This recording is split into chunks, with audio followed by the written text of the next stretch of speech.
Le PGRL est un programme mis en œuvre dans les régions de Ségou et Tombouctou par ICO à travers des ONG nationales comme Alphalog, AED et AMSS. Ce programme qui vise une nouvelle citoyenneté est surtout orienté vers les jeunes.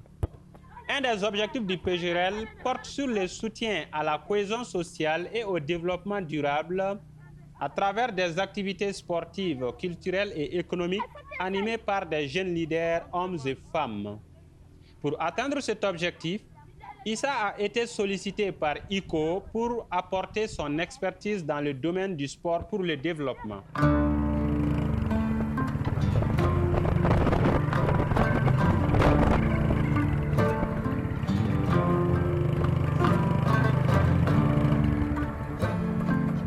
C'est ainsi qu'en septembre et décembre 2016, Issa a conduit dans la région de Tombouctou, une zone post-crise, des formations de jeunes leaders en technique de filmage et de montage de films dans le cadre du diagnostic du potentiel du sport dans la région. Le sport peut aider à bâtir une culture de paix, de sûreté, de sécurité et de tolérance en rassemblant les gens sur un terrain commun, par-delà les frontières nationales et autres pour promouvoir la cohésion sociale.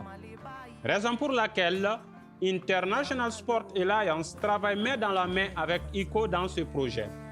L'axe sur lequel ISA travaille porte sur les activités sportives et culturelles pour la cohésion sociale et le développement.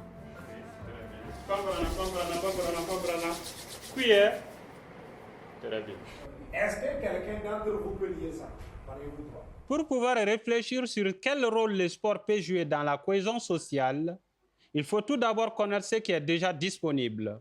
C'est pourquoi, en 2016, une vingtaine de jeunes leaders venus de Diré, de Niafunké et de la ville de Tombouctou ont été formés en filmage et montage de vidéos dans le cadre d'un diagnostic du potentiel du sport dans leurs communautés respectives.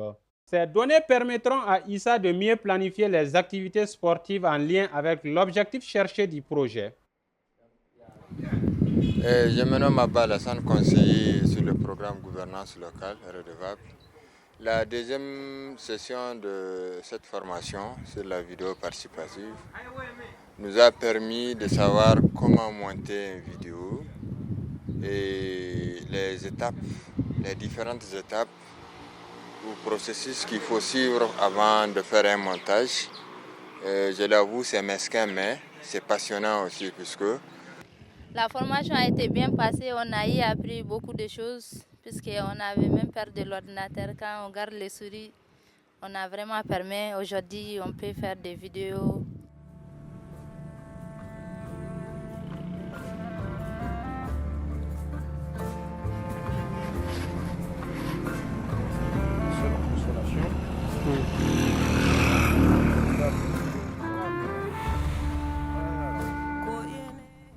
L'implication des acteurs clés du développement est l'une des priorités d'ISA.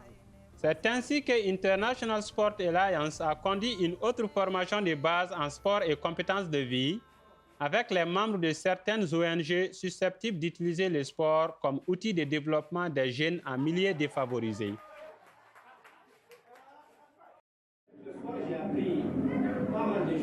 La deuxième session maintenant a consisté vraiment de les apprendre aussi à monter vraiment les vidéos. Et je pense qu'il est bon vraiment que les acteurs avec qui ils ont eu à travailler sur le terrain, de leur montrer un peu vraiment le travail qu'ils ont eu à faire. Et je pense que les observations des uns et des autres en tout cas, vont permettre à ces jeunes-là vraiment de s'améliorer. Représentante de la CAFO. Oui. C'est Mme Sissé Amdou Traoré. Donc aujourd'hui, on est là dans le cadre d'une rencontre sur le sport et le développement. Monsieur le ministre, j'aimerais que tout le temps vous parliez du respect du genre dans le cadre du sport. Donc il faut vraiment faire des sensibilisations pour pousser les jeunes filles à participer vraiment au sport.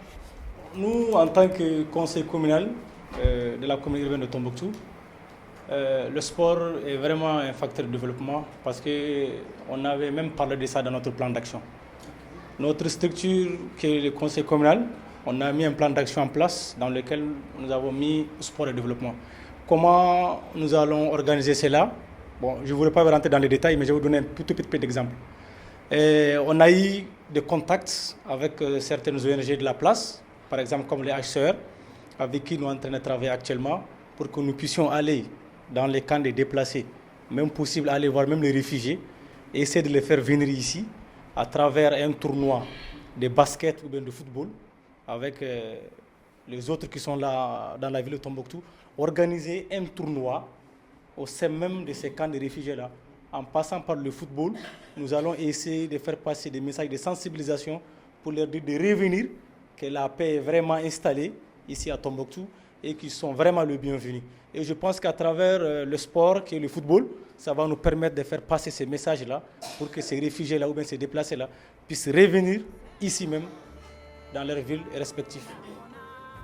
Moi, c'est Alphonse Yambré, je suis formateur en vidéo participative. Ce que j'ai à dire par rapport à cette deuxième phase du processus ici à Tombouctou, c'est qu'il y a le dynamisme des participants. Il y a une volonté, une curiosité de pousser un peu plus loin et la réflexion, d'essayer d'apprendre davantage pour se familiariser avec le logiciel de montage. Pour la première phase, c'était également la même chose.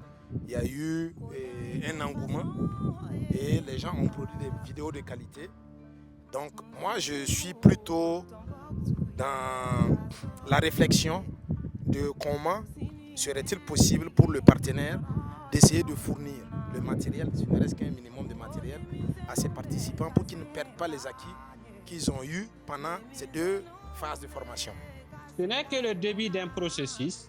Pour plus d'informations, veuillez contacter Issa ou ICO.